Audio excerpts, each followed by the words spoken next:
몇 주 전에도 제가 잠깐 얘기했지만 마지막 종말을 보는 전통적인 개념이 요한계시록 20장에 나오는 천년의 기간, 천년 동안 예수님이 통치하시는 그 평화로운 기간을 어떻게 이해할 것인가를 중심으로 해서 사실은 전통적인 견해에서는 크게 두 가지가 있습니다. 그러니까 내내 이 종교개혁 이후까지만 해도 그냥 천년설을 믿었습니다. 그러니까 심판 전에 천년이 있고 심판이 있으리라, 백보자 심판이 있으라 이렇게 믿었어요. 근데 구체적으로 어떻게 되는지는 알지 못하고 성경에 요한계시록에 천년 동안 있다 하니까 그냥 천년을 믿은 거예요. 그런데 점점 그 이후에 성경신학이라는 게 발전이 되면서 그 성경을 구체적으로 학문적으로 연구하기 시작하면서 우리가 느끼는 것은 이 천년은 상징적인 면이 많구나. 상징적인 면이 많구나. 그래서 거기서 이 천년은 상징적인 이야기고 하나님의 복음의 흥왕함을 이야기하는 것이다 라고 이해하기 시작했습니다. 그것이 무천년설이에요.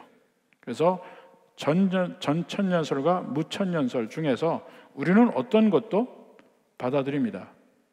근데 보다 더 조직적으로 짜여 있는 것으로는 무천년설이 더 성경의 모든 논리와 적합하다는 것을 우리가 발견합니다. 그렇지만 전천년설이 있으니까 믿는다 해도 우리는 개의치 않아요. 그것도 믿을 수 있습니다. 근데 문제가 뭐냐면 전천년설에서 좀 파생됐다고 할 수 있는 것인데 소위 휴거를 믿는 사람들이 나왔다는 거예요. 그러니까 20세기 초반에 1900년 전후로 해서 소위 1900년 20세기 초반에 스코필드 스터디 바이블이라는 게 나옵니다. 스코필드라는 사람이 쓴 거예요. 그 스코필드 스터디 바이블에 소위 휴거란 말을 쓰기 시작한 거예요. 휴거, 랩처. 휴거란 말이 있으면서 우리가 본 데살로니가 전서를 중심으로 해서 공중에 들려 올라감을 받는 그 면을 예수님의 재림과는 다른 것으로 취급하기 시작했어요. 그래서 휴거가 있은 다음에 예수님이 오시는데 지상으로 오지 않고 공중까지 오셔서 백성들을 불러 모아서 그들은 휴거 가고 그 다음에 7년 환란이 있고 7년 환란 뒤에 천년이 있고 그리고 심판이 있다. 이렇게 믿은 거예요. 근데 그것을 세대주의라고 하는 것은 이 구약은 유대인 시대, 신약은 이방인의 시대. 또 구약은 성부 하나님의 시대, 신약은 예수님 때는 성자 하나님의 시대, 그 이후에 사도행전부터는 성령 하나님 시대. 이렇게 세대로 완전히 구분을 합니다.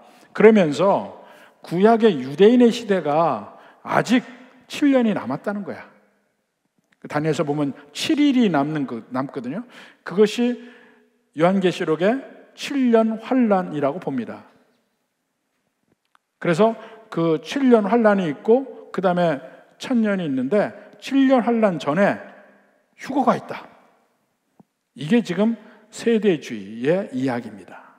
그리고는 유대인의 남은 7년, 이방인의 시대가 끝나고 유대인의 시대가 온다. 이렇게 얘기를 합니다. 그리고 그들이 보는 가장 큰 사인은 보라, 2000년 만에 이스라엘 나라가 회복되었지 않냐. 이것이 중요한 사인. 이제 종말이 드디어 7년 안에 있을 조건이 성립됐다는 거예요. 실제 이스라엘이 회복이 되니까 그 이론이 막 풍비합니다. 미국에서도 많이 믿고 한국에서도 엄청나게 많이 있고, 그러니까 이 기존의 교회에서도 그걸 많이 믿고, 여러분 되게 그렇게 알고 왔었다니까요. 이 홀 린제이의 Great Planet Earth라는 책이 있습니다. 소설이에요. 근데 그 빨간 표지로 해서 우리나라에서 엄청나게 많이 팔렸습니다. 휴거에서 휴거 당하지 못하고 남은 백성들이 7년 동안 환난 당하면서 온갖 고초 속에서 뭐 666을 안 받고 뭐 온갖 해가지고 나중까지 살아남아서 구원받는 거, 이걸 많이 얘기했습니다. 그래서 특히 신학적으로도 주로 이제 그것을 침례의 중심으로 많이 믿었어요. 그리고 신학교로는 달라스 신학교가 바로 그 세대주의의 본산입니다. 엄청나게 커요. 그리고 많이 퍼졌어요. 근데 우리가 아무리 성경을 그 식으로 보려고 해도 그건 아니다. 로마서 할 때도 얘기했습니다. 그건 아니다 하고 생각을 한 겁니다. 왜냐하면 성경을 볼 때 우리가 아브라함의 후손이요, 로마서에 우리가 이스라엘 자손이라고 얘기를 해요. 하나님의 미스테리가, 비밀이 뭐냐면, 예수님 안에서 새롭게 우리에게 알려진 비밀이 뭐냐면, 구약의 이스라엘이 자꾸 갈라지고 믿음의 남은 가지에 있다가 그 드디어 이방인에까지 그리스도의 복음이 증거되어서 우리가 진짜 아브라함의 후손, 우리가 진짜 이스라엘이 됐다. 그래서 그런 식으로 이방인과 유대인이 믿음 안에서 하나가 된 사실, 그것이 그전에는 몰랐던 미스테리라, 비밀이라고 얘기를 해요. 우리가 이스라엘. 그러면 지금 팔레스타인에 있는 이스라엘은 뭡니까? 그건 나라야, 그냥. 거기가요, 예수 믿는 거에 가장 적대적인 나라라는 거 아셔요? 오히려 그 지방에 팔레스타인에 크리스찬이 더 많아요. 베들레헴에도 크리스찬이 더 많았습니다. 베들레헴에 크리스찬 신학교까지 있었어요. 근데 지금 다 없어졌어요. 이스라엘에. 그런 이스라엘을 왜 믿어요?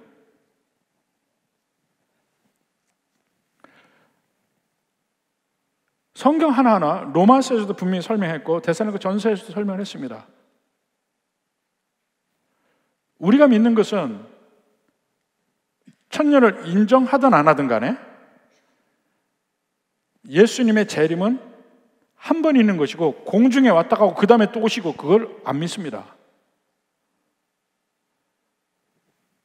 바로 오시는 걸 믿어요. 근데 많은 부흥사들이 한국에서 그렇게 세대주의를 이야기한 이유가 뭐냐면, 겁나잖아요.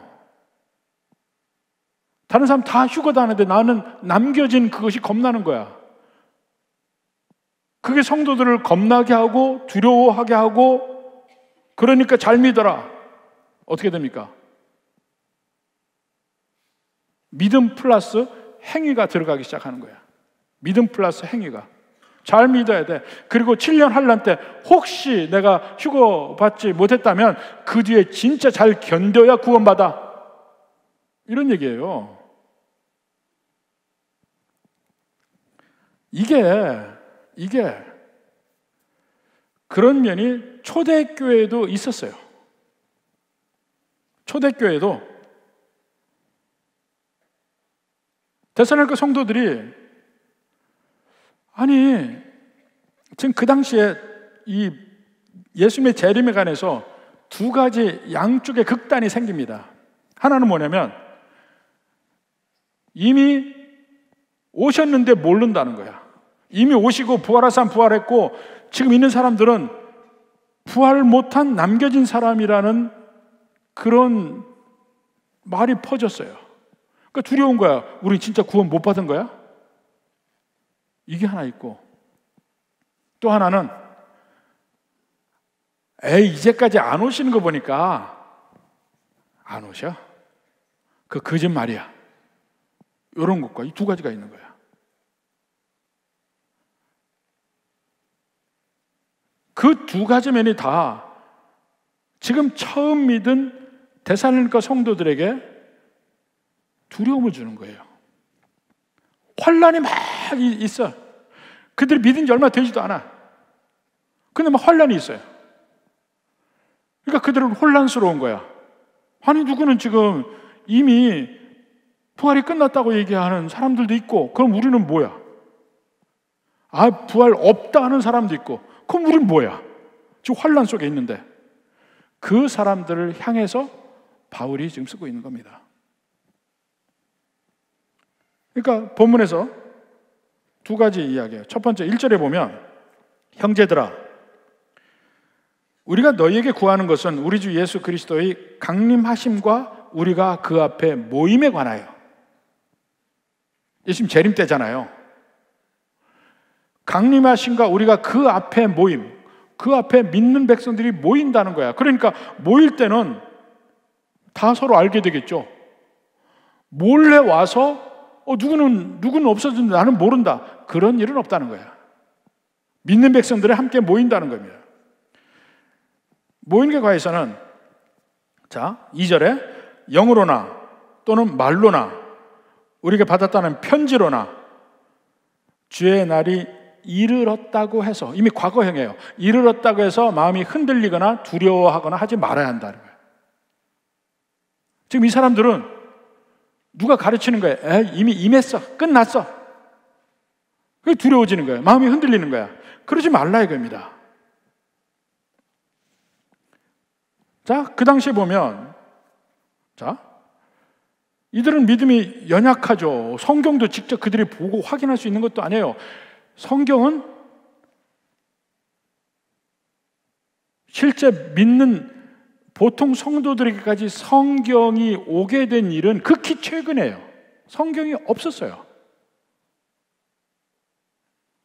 옛날에 다 필사를 하는데, 이게 책이 얼마나 비싼 줄 아십니까?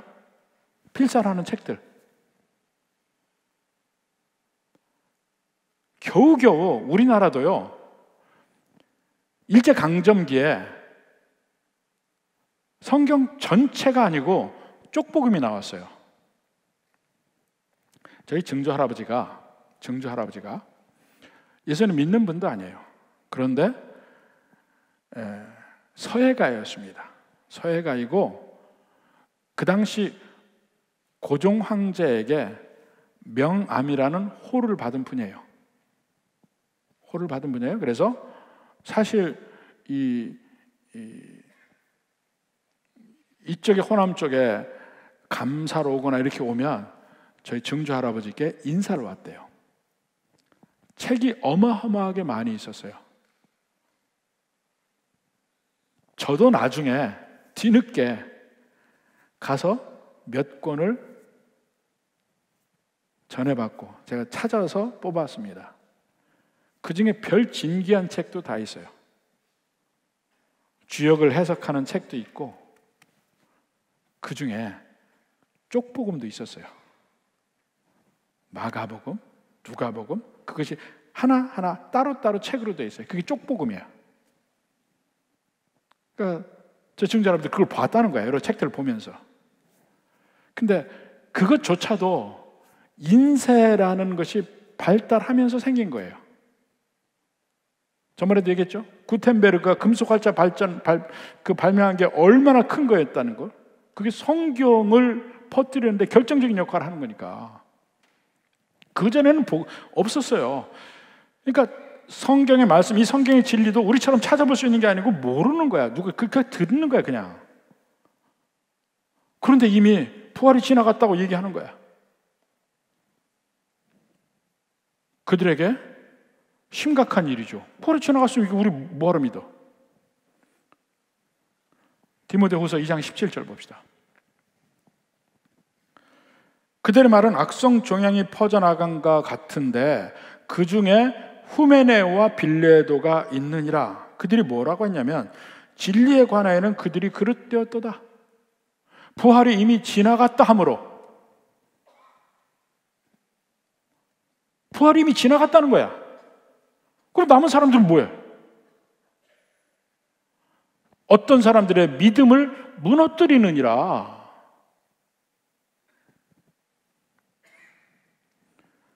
그리고 반대로 부활이 안 오니까, 이렇게 오래 기다렸는데도 안 오니까 에이, 부활이 없나 보다, 이렇게 생각하는 사람들이 있어요. 거기에 대해서 또 베드로가 이야기합니다. 베드로후서 3장 8절부터 보세요. 사랑하는 자들아, 주께는 하루가 1000년 같고 1000년이 하루 같다는 이 한 가지를 잊지 말라. 주의 약속은 어떤 이들이 더디다고 생각하는 것 같이 더딘 것이 아니라 오직 주께서는 너희를 대하여 오래 참으사 아무도 멸망하지 아니하고 다 회개하를 이르기를 원하시느니라. 더디 온다고? 그게 아니에요. 참고 계시는 거야. 10절. 그러나 주의 날이 도둑같이 오리니. 올 때는 깜짝 놀랄 정도로 온단 말입니다. 그런데 오는 시기가 도둑 같은 거지 오는 모양이 도둑 같은 게 아니에요. 그날에는 하늘이 큰 소리가 나고 뜨거운 물질이 뜨거운 불에 풀어지고 땅과 그 중에 있는 모든 것이 드러나리로다. 이렇게 되는데 어떻게 주님이 감쪽같이 오셔요? 주님이 오시는 그날에 온 세상에 알게 됩니다. 안 할 수가 없어요. 안 할 수가 없어. 이렇게 큰 사건이니까. 오시는 그 시기가 도둑 같은 거지 오는 모양새가 도둑 같은 게 아니라는 거예요. 늦게 오는 것 같으냐? 아니요. 주께는 하루가 1000년 같고 1000년이 하루 같아. 시간이란 건 아무런 의미가 없는 거야. 시간도 하나님이 만드신 거예요, 우리에게. 우리가 하루하루 날짜 지난 걸 어떻게 합니까? 1년 날짜 지난 걸 어떻게 합니까? 하나님이 우리에게 주신 거예요. 뭘로 주셨어요? 태양과 달로 주셨어요. 우리가 하루는 항상 반복되니까 알잖아요. 아침에는 해가 뜨고 저녁엔 해가 지고, 아침에는 해가 뜨고 저녁엔 해가 지고. 어떻게 알아요? 지구가 그 시간의 길이만큼 공전을 해서 태양이 있다 없다 하게 만드니까 우리에게는 그걸 기반으로 해서 태양력을 만듭니다. 그리고 온대 기간에는 사계절이 있잖아요. 추웠다 따뜻해졌다가 더웠다가 열매를 맺고 다시 겨울. 이 순환이 되잖아, 순환이. 이 순환도 우리가 만든 거예요? 하나님이 만드신 거지? 지구가 태양을 한 번 도는 기간. 그 기간이 반복이 되니까 인간에게 인식이 되어서 만든 것이 태양력입니다. 근데 메소포타미아 문명에서는 조금 달랐어요. 이집트에서는 태양력을 만들고 메소포타미아는 달을 봤습니다. 달이 매일 뜨긴 하는데 달 모양이 달라지잖아. 초승달에서부터 초승달이 이렇게 되죠. 이렇게 오른쪽으로 기울지는 초승달입니다. 초승달에서부터 점점 여러분이 보기 오른쪽 이쪽인가? 점점 찾아서 상현달, 보름달, 하현달, 점점 금음이 돼서 없어지고 또 달이 이렇게 되고 이걸 본 거야. 이걸 가지고 태음력을 만들죠. 이 달력 우리가 만든 게 아니라니까요. 하나님이 이미 우리 속에 그걸 주신 거야. 그 매듭을 주신 거야. 그걸 시간이라 해요. 그 시간은 길다 짧다는 상대적인 것 뿐이에요. 우리가 자네 100년을 사니까 그 100년이 길다고 느끼는 것 뿐이에요. 1000년 사는 입장에 보면 100년은 짧지.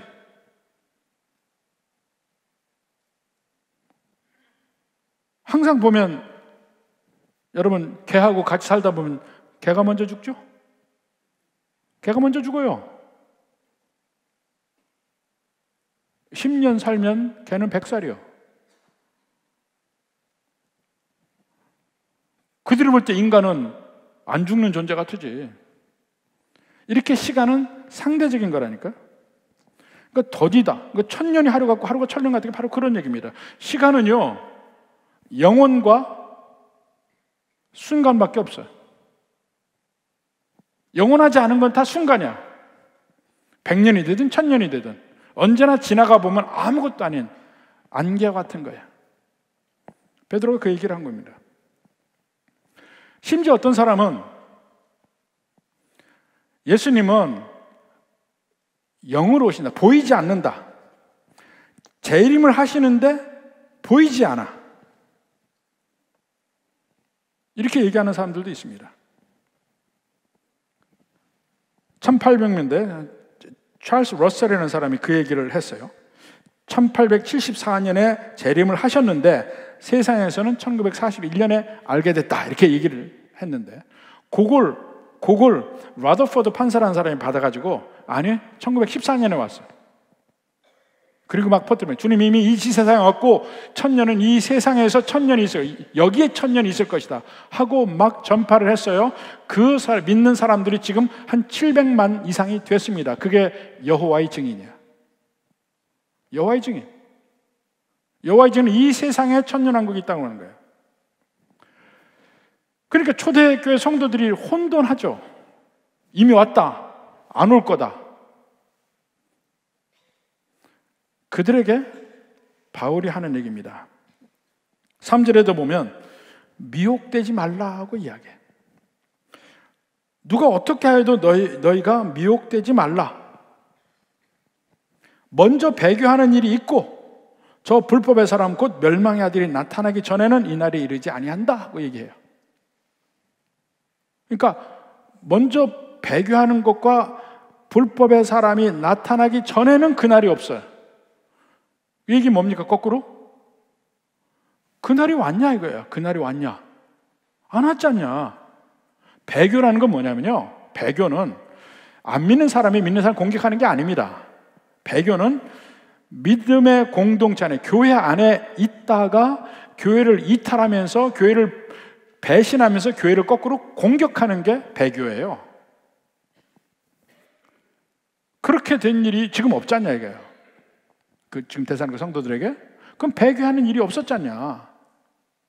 그리고 불법의 사람 멸망의 아들이 나타나는 것 아직 없었잖냐. 이것 때문에 뭐 그 전에도 옛날에 누가 이 불법의 사람 멸망의 아들이냐, 그걸 가지고 계속 얘기를 해 왔습니다. 뭐 2차 대전 때는 히틀러가 그러냐, 스탈린이 그러냐, 별 얘기 다 했지만 다 그러고 넘어가. 조금 또 이제 어떤 사람 버리면 또 이제 그 사람이니까 또 이렇게 얘기하는 거예요. 근데 바울이 지금 얘기하는 것은 데살로니가 성도들에게, 데살로니가 성도들이 지금 들은 얘기 뭡니까? 부활이 지나갔다는 들었어요. 그럼 우리 뭐냐? 죽은 사람도 있고, 우리 예수님 믿으면은 부활한다고 하고 천국 간다고 했는데 그런 일이 안 벌어지면서 우리 믿는 사람 중에 죽은 사람도 있고 우리는 계속 환난을 당하고, 이게 뭐냐? 그들을 향해서 바울이 하는 말이 뭐냐면, 예수님의 재림 안 지나갔다, 걱정하지 마라. 그 전에 반드시 이 두 가지 일이 벌어진다. 그래서 그들에게 2절 끝에, 그러니까 주의 날이 이르렀다고 해서 쉽게 마음이 흔들리거나 두려워하거나 하지 말아야 한다, 그 말이 결론적으로 얘기하는 거예요. 근데 만약에 이것을 1절의 말씀을 세대주의가 얘기한 대로 휴거라고 보면 어떻게 합니까? 1절이 뭐라고 그래요? 1절에 우리 주 예수 그리스도의 강림하심과 우리가 그 앞에 모임. 세대주의는 이걸 휴거로 본다니까요.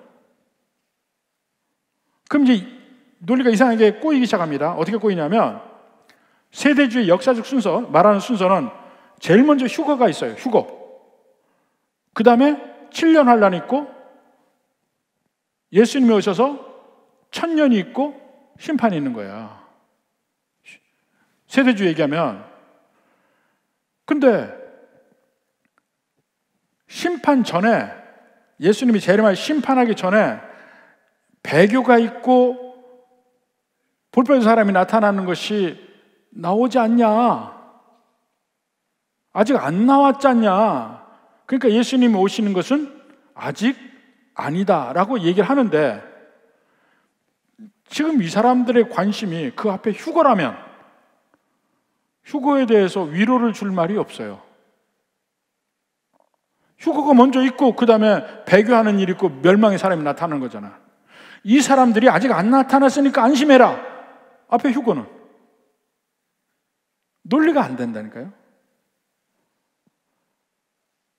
그러니까 그런 식으로 해서 세대주의적 관점을 가지고 얘기하면 바울이 위로하고 두려워하지 말라고 얘기하는 것이 아무런 의미가 없어져요. 이해가 되십니까? 이해가 되냐고 묻는 말도 이해가 안 됩니까? 순서로 그렇단 말입니다. 그러니까 앞에 공중에서 미리 휴거했다는 게 발이 안 된다는 얘기예요. 우리가 오직 초점으로 보는 것은 예수님의 재림을 본다는 겁니다. 그 재림만이 우리의 가장 큰 초점이고, 그 전에 일어날 두 가지 일 아직 안 일어났으니까 걱정 말고 기다리라. 이미 지나갔다고 하고 막 마음을 낙심시키는 거 하지 말아야 합니다. 그러니까 그 데살로니가 성도들하고 바울하고 하는 말을 한번 그대로 다시 한번 구성을 해보면, 바울에게 합니다. 성도들이 주님이 이미 오신 것을 우리가 모르고 지나간 건 아닐까요? 하고 물어요. 바울은 주님이 오시기 전에 두 가지 사건이 꼭 있는데 그게 있었냐? 그 두 가지 사건이 뭔데요? 배교하는 일과 멸망의 아들이 나타나는 거야. 그런 일은 아직 없었죠. 그러니까 안심해.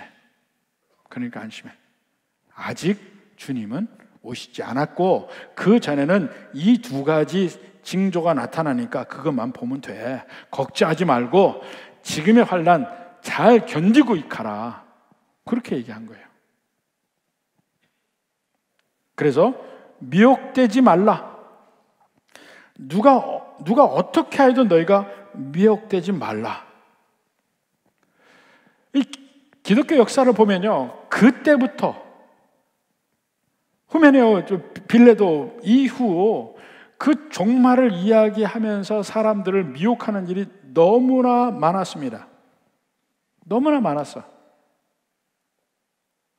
그리고 대부분 종말을 이야기하는 사람들의 목표가 뭐냐면 사람들에게 겁주는 거야. 겁줘서 겁먹으면 어떡합니까? 말하는 사람의 마음대로 휘둘리지. 그러니까 이 세상에 뭐가 필요하냐? 다 바치라. 이 세상에 뭘 그러냐? 다 그만두고 열심히 전도만 하자. 그게 다미선교예요. 그게 수없이 많은 이단들이 한 일이에요. 그리고 적어도 세대주의에서는 당신들 이렇게 대충 믿다가 휴거 안 당하면 어떡할래? 그렇게 얘기하는 거예요. 근데 그건 아닙니다. 그건 아니에요. 예수님이 오시는 그 순간에 물론 후회할 사람들이 많이 있죠. 근데 어떤 행위보다도 믿음으로 구원받는다는 것을 잊으시면 안 돼요. 그 믿음으로 구원받는다는 것은 우리를 견고하게 하고 흔들리지 않게 하고, 바울도 마지막에 디모데에게 경고합니다. 디모데후서 3장 1절부터 봅시다. 너는 이것을 알라. 말세에 고통하는 때가 이른다. 그러니까 마지막이 될수록 믿는 백성들이 고통당하는 일이 있어요. 근데 어떤 식으로 고통당하냐면, 사람들이 자기를 사랑하며 돈을 사랑하며 자랑하며 교만하며 비방하며 부모를 거역하며 감사하지 아니하며 거룩하지 아니하며 무정하며 원통함을 풀지 아니하며 모함하며 절제하지 못하며 사나우며 선한 것을 좋아하지 아니하며 배신하며 조급하며 자만하며 쾌락을 사랑하기를 하나님 사랑하는 것보다 더하며, 지금 다 있는 거네. 경건의 모양은 있으나 경건의 능력은 부인하니 이 같은 자들에게서 내게 돌아서라. 디모데 시대부터 이런 것들이 있고 지금까지도 있어 왔어요. 그건 그들에게 미혹되지 마라. 근데 무서운 거는요, 공개적으로 우리의 믿음을 공격하는 것은 무섭지 않아요. 견디면 되니까. 근데 정말 무서운 것은 서서히 믿음을 깨뜨리며 스며드는 거예요. 사실 우리 교회에 가장 큰 위협은 전에 7년 동안 분쟁이 아니에요. 저는 코로나 팬데믹이라고 생각합니다. 이제 예배를 드릴 수 없는 입장이잖아요. 그러니까 집에서 영상으로 봐요. 어쩔 수 없이. 처음에는 교회를 안 나오니까 와, 이거 일주일이 너무 이상해. 교회를 가고 그 다음에 일주일을 해야 되는데 교회를 안 나가니까 너무 힘들어요. 그런데 2주, 3주 지나가면서 점점 편해지기 시작해. 이것도 괜찮네. 근데 문제는 뭐냐면요, 예배가 예배다워지지가 않아요. 자, 예배 들어오고 다 같이 앉아서 예배 드립시다. 처음에는 옷도 깨끗하게 입고 앉아. 근데 아무도 안 보잖아요.